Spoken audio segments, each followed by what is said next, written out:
Roland-Garros est un des 4 tournois du Grand Chelem, un des tournois les plus légendaires de l'histoire du tennis. Originellement très dur à gagner, il est désormais devenu la propriété de Rafael Nadal, qui a remporté ce tournoi à 13 reprises. À l'image de l'Espagnol, Roland-Garros a vu les plus grands joueurs du tennis écrire l'histoire sur ses cours. Avec 1,5 million de téléspectateurs en moyenne, Roland-Garros est pour beaucoup de Français la porte d'entrée vers ce sport magnifique qu'est le tennis.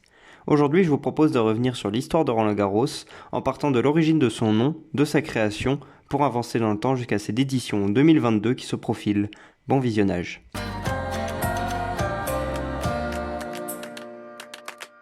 Roland-Garros est réunionnais. Il est né en 1888 sur l'île de l'océan Indien et y grandit jusqu'à l'adolescence. Il décidera très jeune de quitter la Réunion pour la métropole. En France, Roland-Garros est diplômé de l'HEC. Sur ses bancs, Roland se trouve un ami en la personne d'Émile Le Sieur, un homme dont on reparlera dans quelques instants. Après l'obtention de son diplôme, le Réunionnais décide d'ouvrir son commerce tourné vers la vente d'automobiles.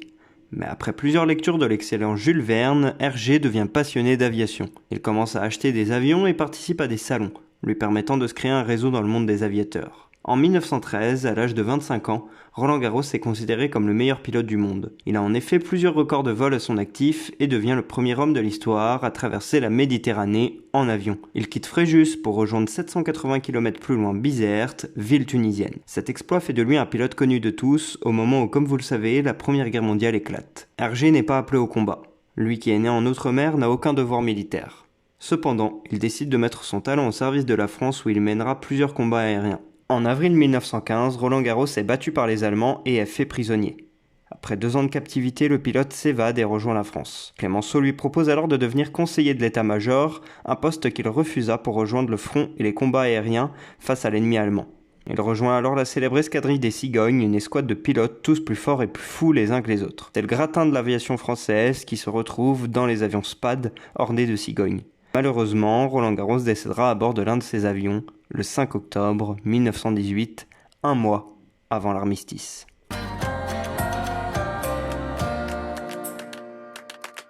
Dix ans plus tard, c'est dans un contexte bien plus joyeux que le nom de Roland-Garros réapparaît. Les Mousquetaires viennent de remporter en 1927 la Coupe Davis à Philadelphie. Les 4 tennisman que sont Jacques Brugnon, Jean Borotra, Henri Cochet et René Lacoste ont battu les États-Unis et doivent alors accueillir la compétition en France en 1928. Pour l'occasion, la France décide de construire un stade prestigieux permettant de recevoir les Américains dans d'excellentes conditions. Le stade est créé porte d'Auteuil sur les terres du Stade français. Ce club omnisport est alors présidé par Émile Le Sieur. Vous vous souvenez, cet ami que Roland-Garros s'est fait à l'HEC? Eh bien, cet ami décide que le stade qui se construit sera nommé Roland-Garros. C'est donc à partir de 1928 que l'on parle de tournoi de Roland-Garros et de stade Roland-Garros, mais pourtant le tournoi, lui, a été créé 30 ans plus tôt.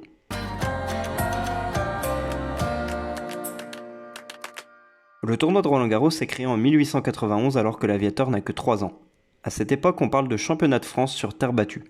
Pendant 6 ans, le tournoi va s'opposer des hommes, mais dès 1897, les femmes ont leur propre tournoi. Le tennis est bel et bien un sport où les femmes jouent un rôle important, et ce depuis toujours. Le tournoi est alors organisé par 2 clubs, le Stade français et le Racing Club de France. Ces 2 clubs sont aujourd'hui réputés pour leur performance dans le rugby, mais à l'époque, ces clubs omnisports sont moteurs de la région parisienne dans une vingtaine de sports. Au début, le tournoi n'est pas réputé.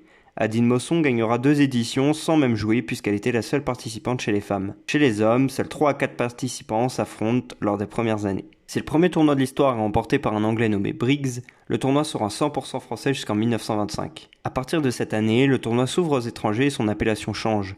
Le championnat de France laisse sa place aux internationaux de France. Ce nom est toujours d'actualité même si le tournoi de Roland-Garros est le nom populaire qu'on lui donne. Le tournoi accueille les meilleurs tennisman de la planète, alors tous amateurs. Chez les femmes, Suzanne Lenglen domine le tournoi et devient l'une des premières stars du tennis. Elle remporte 6 fois le tournoi entre 1920 et 1926, ne loupant le coche qu'en 1924. Elle remporte également 6 fois le tournoi en double et 7 fois en double mixte. Celle qui a été surnommée la Divine remporte 6 fois Wimbledon en simple et en double et 3 fois en mixte. Elle est également championne olympique en simple et en mixte à Anvers en 1920, auquel on ajoute une médaille de bronze en double. Suzanne Lenglen a dominé le tennis pendant les années 20. Elle a remporté 241 titres et réalisé une série de 181 victoires consécutives. En carrière, c'est 341 victoires pour 7 petites défaites, rien que ça. C'est en son honneur que le second cours de Roland-Garros est nommé Suzanne Lenglen. Chez les hommes, les premières stars du tennis sont les Mousquetaires. Le plus connu des 4 est bien sûr René Lacoste. Créateur de la marque Lacoste, adoré des tennisman et connu du monde entier. Mais avant d'être un designer et industriel hors pair, c'était un excellent tennisman. Vainqueur de 3 Roland-Garros, 2 Wimbledon et 2 US Open, il a avec les Mousquetaires remporté 2 fois la Coupe Davis. Henri Cochet a lui remporté 5 fois Roland-Garros et 6 fois la Coupe Davis. C'était le chef de file des 4 Mousquetaires, dont faisaient partie Borotra et Brugnon. Le premier compte une victoire à Roland-Garros quand le second n'a jamais dépassé l'écart. Avec l'arrivée des étrangers dans le tournoi et les retraites de Lenglen et des 4 Mousquetaires, le tennis français ne s'impose plus à Roland-Garros. De 1933 jusqu'à la reprise du tournoi après la guerre, les anglophones et les allemands font la loi chez les hommes. Chez les femmes, l'américaine Helen Wills remporte 4 éditions et de 1927 à 1937, le tournoi est confisqué par les étrangères. C'est Simone Mathieu qui sauve les meubles côté français en remportant 2 fois Roland-Garros en 1938 et 1939, sa domination étant coupée par la Seconde Guerre mondiale. Le troisième plus grand court du complexe Roland-Garros est depuis 2017 nommé Simone Mathieu en son honneur.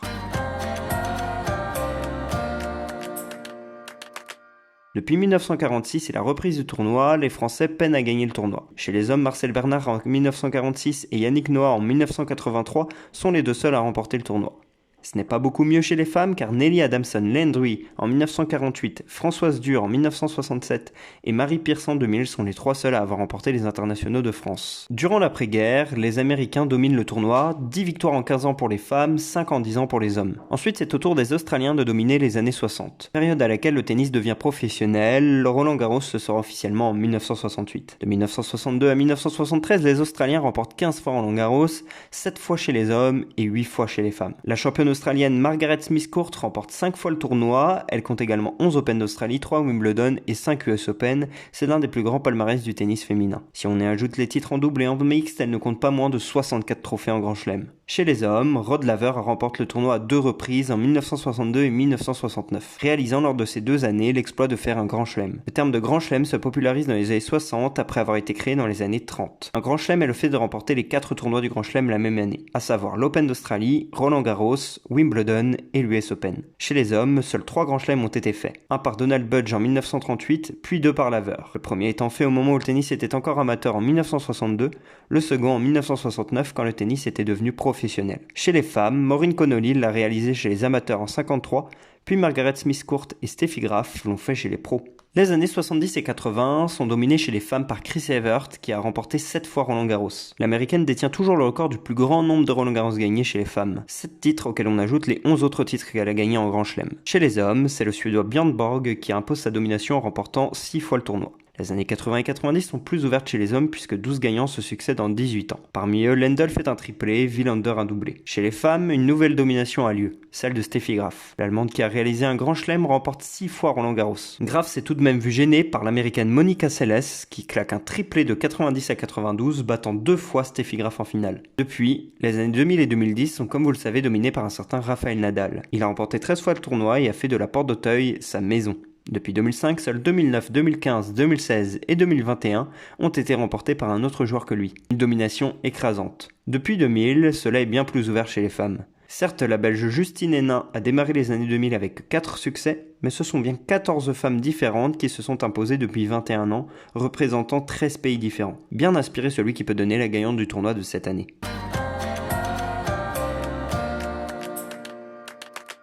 Tous ces joueurs et joueuses ont remporté une coupe prestigieuse. Chez les hommes, c'est la coupe des Mousquetaires qui est remise en vainqueur. Cette coupe en argent est remise tous les ans depuis 1981.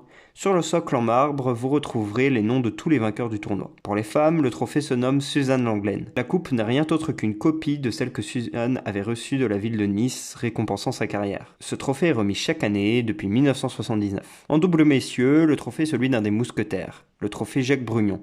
Il rend hommage au quintuple vainqueur du tournoi en double. Dans le double féminin, c'est à Simone Mathieu que l'on rend hommage. La championne des années 30 a en plus de ces 2 tournois ensemble remporté 8 tournois en double et c'est aujourd'hui le nom du trophée du double féminin. Le 5e et dernier trophée récompense les vainqueurs du double mixte. Le trophée se nomme Marcel Bernard, rendant hommage aux vainqueurs de Roland-Garros 1946. Comme vous pouvez le voir à travers ces 5 trophées, le gratin du tennis français se voit représenté.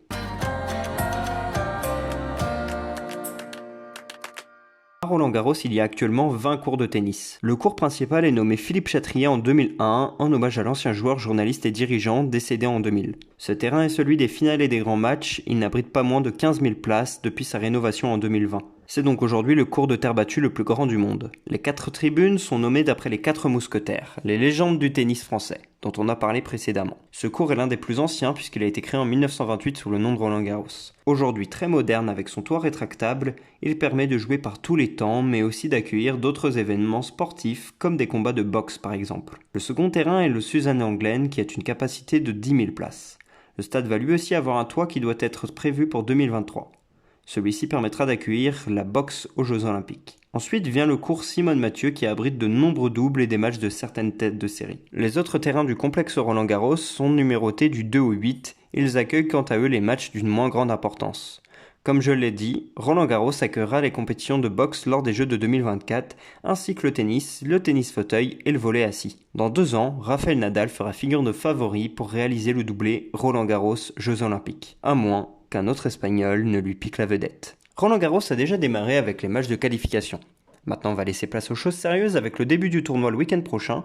Je vais profiter de ce Roland-Garros pour vous faire plusieurs vidéos. Alors n'hésitez pas à partager et à vous abonner pour m'aider à développer mon travail. Je vous dis à bientôt pour parler tennis et Roland-Garros.